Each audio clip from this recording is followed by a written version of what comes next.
Assalamualaikum warahmatullahi wabarakatuh. Pada video ini kita akan membicarakan konsep dasar pendugaan parameter. Materi ini merupakan pengantar dari materi tentang selang kepercayaan yang akan kita bahas pada video selanjutnya. Karena itu, pastikan teman-teman dapat menyimak dan memahami materi ini dengan baik. Sebelum kita masuk ke pembahasan inti, sebaiknya teman-teman ingat dulu istilah penting dalam statistika yang akan kita gunakan dalam pembahasan materi kali ini. Pertama, istilah peubah atau sering disebut dengan variabel. Kedua, istilah parameter. Dan ketiga, istilah statistik. Teman-teman masih ingat kan ketiga istilah tersebut? Peubah adalah karakteristik dari objek yang diamati. Sedangkan parameter adalah karakteristik numerik dari suatu populasi. Dan statistik adalah karakteristik numerik dari sampel. Teman-teman pasti tahu kan apa itu populasi dan apa itu sampel. Mari perhatikan ilustrasi berikut. Kemudian kita identifikasi ketiga istilah tersebut. Ilustrasi pertama. Apakah teman-teman masih ingat quick count? Ya, kita ambil ilustrasi quick count Pilpres 2019 dan Pilkada DKI Jakarta putaran kedua. Pada gambar tersebut, terlihat angka-angka perolehan suara dari masing-masing kandidat. Merupakan apakah angka-angka ini? Angka-angka tersebut merupakan dugaan perolehan suara dari masing-masing kandidat. Lalu, perolehan suara yang sebenarnya yang mana? Inilah dia, hasil perhitungan KPU atau real count. Ini merupakan perolehan suara yang sesungguhnya. Jika kita perhatikan, angka-angka ini benar-benar berbeda kan dengan hasil quick count? Karena hasil quick count itu hanya merupakan dugaan, bukan nilai yang sebenarnya. Mengapa hal ini bisa terjadi? Perhatikan penjelasan berikut. Dari populasi seluruh pemilih dalam pemilu atau pilkada, diambil sampel sebagian populasi berupa suara pemilih sah dari beberapa TPS. Proses ini dinamakan dengan sampling. Nah, dari populasi seluruh pemilih menghasilkan real count atau perhitungan KPU. Sedangkan dari sampel diperoleh hasil quick count. Dalam hal ini, angka hasil real count merupakan parameter, sedangkan angka hasil quick count merupakan statistik, di mana hasil quick count ini hanya merupakan dugaan atas perolehan suara hasil real count. Mari kita bawa ilustrasi tersebut dalam konteks pendugaan parameter. Misalkan, dalam suatu pemilihan umum, calon yang maju dinotasikan dengan calon A dan calon B. Untuk kasus ini, yang menjadi peubahnya, katakanlah peubah X, adalah suara pemilih sah, di mana X bernilai 1 jika suara tersebut untuk calon A, dan bernilai 0 jika suara tersebut untuk calon B. Dalam pendugaan parameter, tentu tujuan utamanya adalah akan menduga si parameter tersebut. Namun, parameter apakah yang akan kita duga ini tergantung pada tipe peubahnya. Pada contoh kasus ini, peubah X bertipe kategorik, khususnya biner karena X bernilai 0 atau 1. Oleh karena itu, parameter yang akan diduga adalah proporsi. Bagan dalam bentuk notasi ditampilkan sebagai berikut. Pada populasi ada parameter yang namanya proporsi, dinotasikan dengan P, merupakan proporsi populasi. Pada sampel ada statistik proporsi, dinotasikan dengan P-topi atau P-duga, yaitu proporsi sampel yang merupakan penduga bagi proporsi populasi.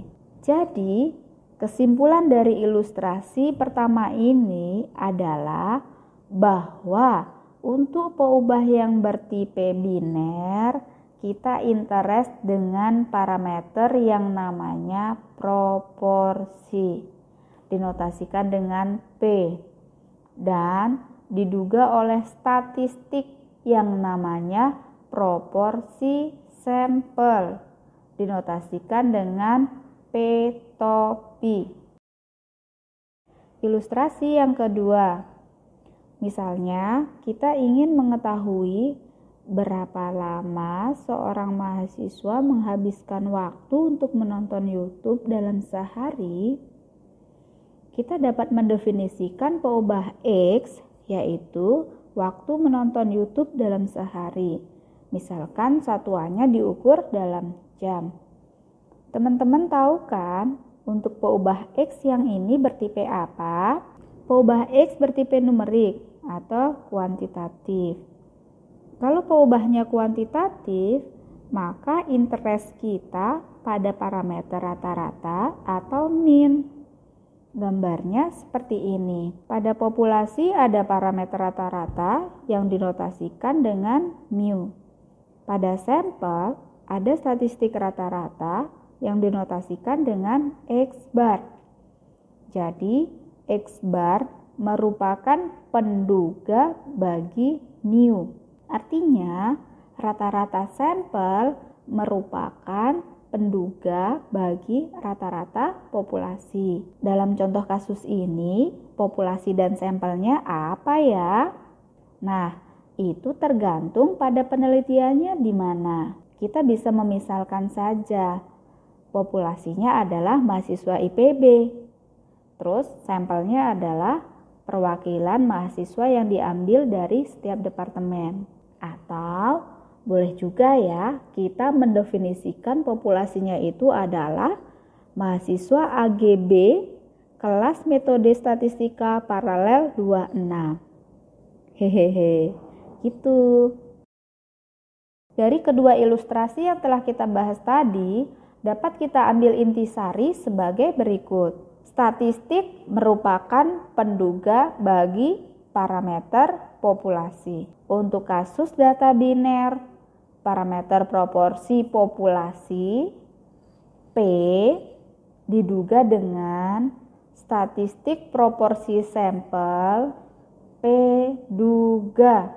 Untuk kasus data kuantitatif, parameter rata-rata populasi mu diduga dengan statistik rata-rata sampel X bar. Kegiatan ini dinamakan dengan proses pendugaan. Karena statistik ini hanya berupa satu nilai tunggal, maka penduga parameter ini disebut dengan penduga titik. Dalam ilustrasi pertama tadi misalnya, angka-angka hasil quick count ini merupakan penduga titik bagi angka-angka hasil perhitungan KPU.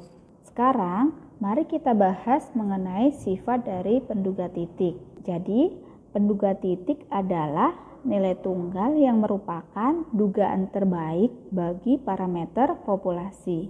Penduga titik yang baik mesti memiliki dua sifat, yaitu tak bias dan memiliki ragam yang minimum dibandingkan dengan penduga lainnya. Penduga dikatakan tak bias apabila nilai harapan dari penduga sama dengan parameter yang diduga. Perhatikan kurva pada gambar ini. Kurva distribusi peluang yang berwarna pink adalah sebaran populasi dari suatu peubah X, dan kurva yang berwarna hijau adalah distribusi sampling atau sebaran penarikan contoh dari rata-rata. Kita perhatikan bahwa kedua distribusi atau sebaran ini memiliki nilai tengah mu.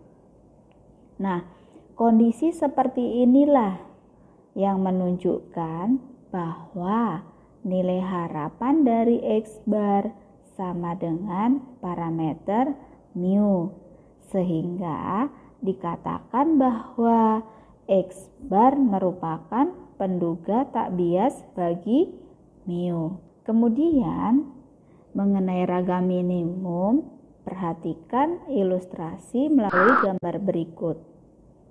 Dimisalkan ada dua penduga bagi rata-rata populasi, yaitu mean dan median sampel. Distribusi sampling dari median sampel ditunjukkan oleh kurva yang berwarna oranye, dan distribusi sampling dari rata-rata sampel ditunjukkan oleh kurva yang berwarna biru. Terlihat bahwa sebaran dari median lebih melebar daripada sebaran mean atau rata-rata. Hal ini berarti bahwa ragam dari sebaran median lebih besar dari ragam rata-rata. Karena itu, rata-rata sampel merupakan penduga yang ragamnya paling kecil atau minimum. Demikianlah pembahasan materi pengantar pendugaan parameter. Silakan lanjutkan untuk menonton video bagian kedua.